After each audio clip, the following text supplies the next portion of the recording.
This morning, we got the net migration figures, and the net migration figure has fallen a staggering 70%. Let's have a look at this graph over time. So we've kind of averaged about 250,000 a year for many, many years, really since the time of Blair, until Boris Johnson became Prime Minister, and then we rocketed up to almost 1 million people net coming into the country. And the 2025 figure, the first year, full year really that Labour have been in power, is down to 204,000. Now, this important interruption is brought to you by ExpressVPN. Protect your money and your identity. Click the link in the description or scan the QR code here to get ExpressVPN right now and save up to 73% on annual plans today. Right, let's get back into it. The Labour Party will say, hooray! This proves that we've done a much better job than the Conservatives. But take a look at this next graph, because this tells you a lot. Remember, these are net migration figures. So it tells you who's come in and who's gone out. And here's the shocker. It was anticipated that about 80,000 people, British people, would leave the country.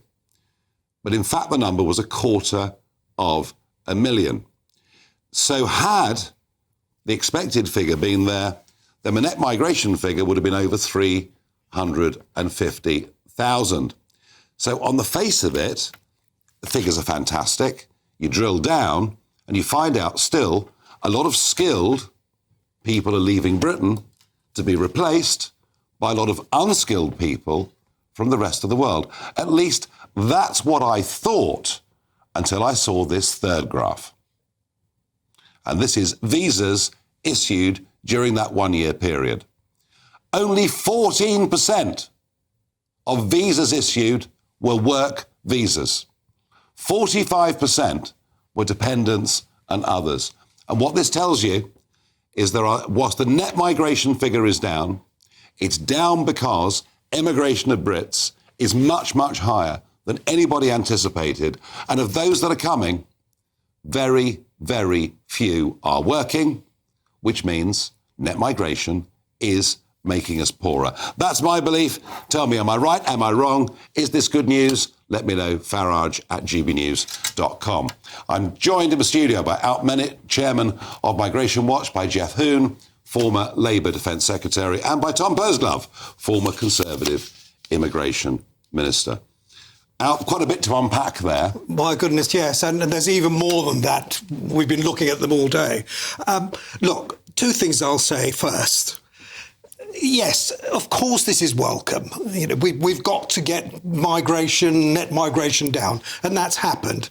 The second thing I would say is that it has had nothing to do with the government that is now in charge. Absolutely nothing. A lot of these figures are as a direct result of the measures that the Tories took latterly, and Tom was involved when all that was going on.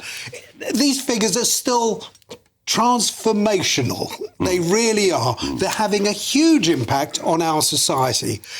I know that people are shy away from saying, well, you know, so what? You know, we've got all these people coming, working, paying taxes. No. We've got a lot of people coming here that are contributing to the demographic change. The change that is going on in our society is phenomenal. What we're heading for now, over the next 35, 40 years, we're going to get to the stage where the native British, the white British, you are going to be a minority. And these figures today have done absolutely nothing to change that. Strong stuff. Jeff, in some ways, Alp is wrong. The government have really contributed very heavily to these figures by making so many people leave through their tax policies. I mean, people are fleeing the country. No, the reality is actually there have been some significant changes. For example, the numbers of dependents 2 years ago were something like 125,000 coming into the country. This year, actually, there's been a net departure of people. So the number of dependents has really changed as a result of government policy. The number of people coming for health and social welfare visas has gone because that visa route has been eliminated. So the government have taken really tough measures to deal with this question, and they're doing a very good job in that process. And yet when you look at the visas, 45% are still dependents and others. It's still a huge number. I'm not sure those numbers are right. I looked at some statistics today, and I did not see that figure. Well, I tell you what, let's not bury ourselves in whether stats No, are I right agree or with not, that. because we could finish up in a mess. But what is for certain, Jeff, the point I'm making is that for 250,000 Brits to permanently leave the country is a stunning figure. The numbers of people leaving the country vary from year to year, and there is a clear change this year. But next year you might see another set of figures that will be quite different again. I think after the budget yesterday, even more will leave. Every time you're online, your money and your identity are at risk. Scams now make up nearly 40% of all crime in the UK. That's thousands of attacks every single day. In Britain, someone has their identity stolen every 2 minutes, leaving victims with wrecked finances and years of stress. The threat is real, and you could be next. ExpressVPN is your shield against criminals. It locks down your devices, hiding your personal information and financial details from hackers, scammers, and anyone else looking to exploit you. So whether you're checking your bank, shopping, or just browsing, ExpressVPN makes you invisible to prying eyes trying to steal your money and your identity. ExpressVPN shields your data with military-grade AES 256 encryption. That's the same standard trusted by the US government to guard classified information. This is the highest level of online security you can get. So don't wait for disaster. Secure up to 14 devices at once and get powerful password protection. Real support is available 24/7 because cybercrime never sleeps. Save up to 73% on annual plans today. Every moment you hesitate is another moment you're exposed. Protect your money and protect your identity. Get ExpressVPN right now. So, Tom, I mean, you know, your time in office, the figures were catastrophic compared to the promises that were made. Are Labour doing better than you? So, you and I in the referendum campaigned for a points-based immigration system that was responsive year on year. You pull the levers, you can bring numbers down, and you can have whatever the needs of our economy are and what our society requires. That flexibility, that's the right thing. We campaigned for that, that's happening. Yep. Now, I would argue that as a government, we pulled those levers too late. I was doing that at the end of the government, and a lot of this that you're seeing today is a direct result of those changes in terms of bringing the numbers of visas issued down. Fascinating, of course, to see the Labour Party on their Twitter accounts today taking credit for this 2/3 reduction, when actually they fought us every step of the way on these changes. And I won't forget that, and I will keep making that point, because that is what they really believe. And they often wanted more immigration, not less. Alp did make the point that, you know, some latter measures that you put in place. But this, it was funny, this points-based immigration system that we all campaigned for, and Tom and I shared platforms during the referendum. The problem was Boris and Priti set the bar too low. That was exactly it. And I remember you were being here talking interviewed about by you time and time again. What they did and we predicted this. But Migration Watch was saying this in 2019, 2020, when the consultation process that was introduced by your Home Secretary, Tom, when they had all these people contributing, the only people who were sceptical about immigration and wanted to see less of it were Migration Watch. 120 bodies, individuals were saying, no, this is wonderful. But look, what I would also say is, point to is that the British 110,000 net, that is actually double what it has been year after year over the past 10, 12, 13 years. It's what the ONS has done is change the methodology.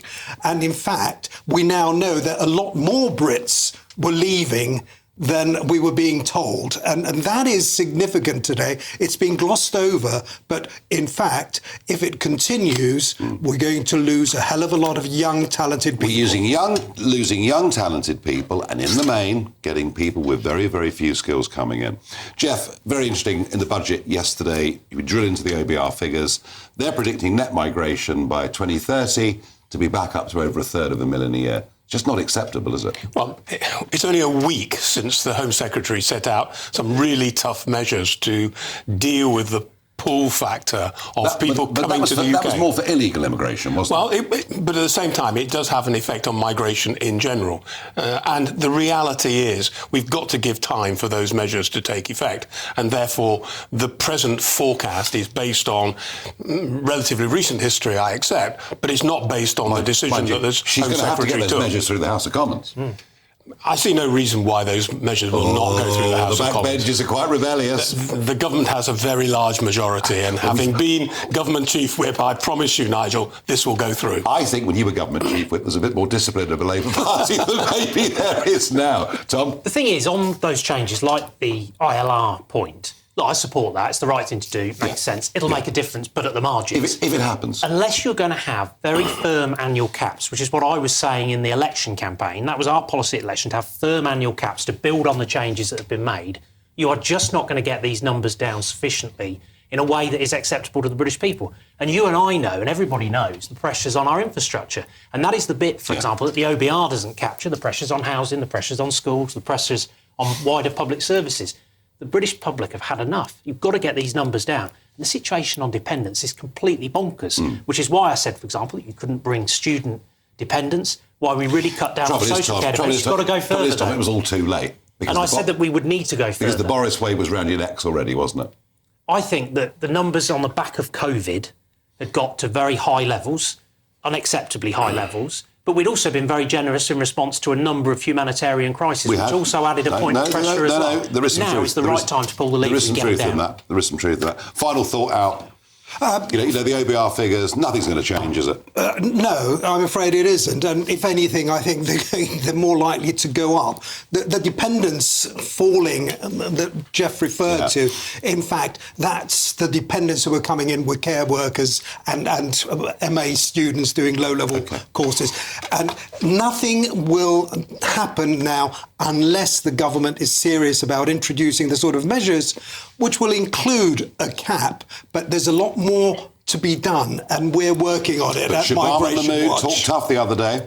Can she deliver? Well, I think that Shabana Mahmood actually was quite impressive, I have to say, last week. Yeah. And on top of that, I think she's achieved more in the 3 months that she's been in office than her predecessor did for the whole of the time she was there. I agree with all of that, just that I think a lot of it's going to need primary legislation, which will be interesting. Absolutely.